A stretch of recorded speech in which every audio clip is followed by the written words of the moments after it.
কুরআনুল কারীম,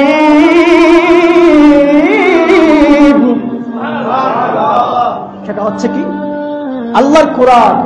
আমাদের মাঝে কোরআন পড়ানো বেশি না কম? কম। সেজন্য আমরা গুমরাহিত। কথা বলেন ঠিক কিনা?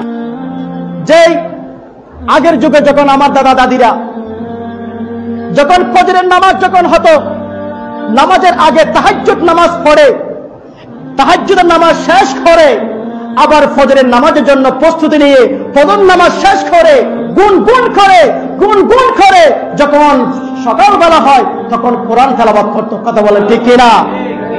কথা বলেন। এখন কি সেটা আছে? কেন নাই? এখন আমাদের মুরব্বীরা আমাদের কাছে বিদা হয়ে যাচ্ছে। আদেশ দেওয়ার মতো, তালিম দেওয়ার মতো, কথা বলার শক্তির মতো, যে কথা বলবে কোরআন পড়তে হবে। আযান দিচ্ছে, ও ছেলে উঠো, আযান দিচ্ছে, ও আমার মেয়ে আর ঘুমতে থাকতে পারবে না, কারণ আযানের ধ্বনি দিচ্ছে হাইয়া আলাস সালাহ, নামাজের দিকে যাওয়ার জন্য। আপনি কেন যে নামাজ না পড়ে তুমি কেন ঘুমে থাকবা?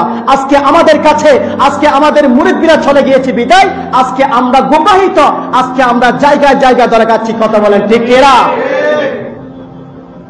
এবার শুন, যে মা বোনরা এখনো পর্যন্ত এখনের মা বোনরা একটা দেখে এখন ঘুম যায় কয়টা বাজে? 12টা 1টা বাজবে, না বাজবে ঘুম আসে না।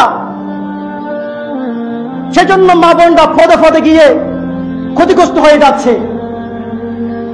যখন শাশুড়ি যখন আদেশ দেয়, হয়তো আমি এটা বলতে পারবো, আমি তো মডেল মেয়ে। কথা বলে ঠিক কিনা? কথা বলে কিনা?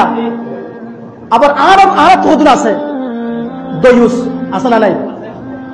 আর দয়ুস লা ইয়াদখুলুল জান্নাহ, বউর হতায় উঠে দে, বউর হতা মার্কেট যাতে আছে না নাই? হতা হারাবাদের হক্কাদাল হক মাররুল হক্কাদা তিতিয়া, হক্কাদা কি তিতা, বউ যা হয় তা করতে আছে না নাই?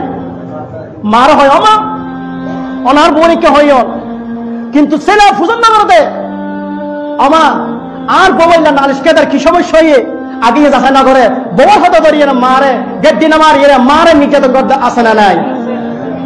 তো এই ছেলে সন্তান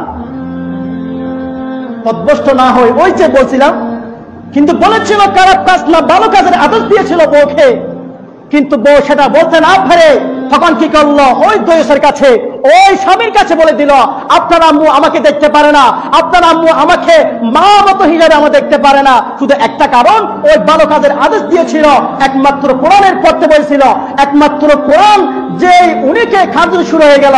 সেজন্য বলছে, স্বামীকে বলে, আপনার আম্মু আমাকে কত সুন্দর করে এমন আদর্শরণ করে না এবং আমাকে দেখতে পারে না। কথা বলেন ঠিক কিনা?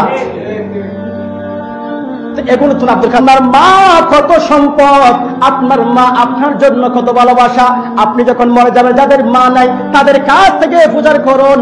এমন যে সন্তান যে সুন্দর করে এমন লালন পালন করে, যখন টাকা বলা, যখন বড় হয়ে গেল, আজকে মাকে তুমি ধোঁকা দিলা, আজকে মাকে তুমি মারধর করলা। যখন মরে যাবে তখন তুমি মা বুঝবা, মা বড় কোটি টাকার সম্পদ। কথা বলেন ঠিক কিনা? সেজন্য মা, আমাদের সোশ্যাল মিডিয়ার মধ্যে যে মা বাবারা অকথ্য, যে ছেলে মেয়েরা যেভাবে নির্যাতন করতেছে,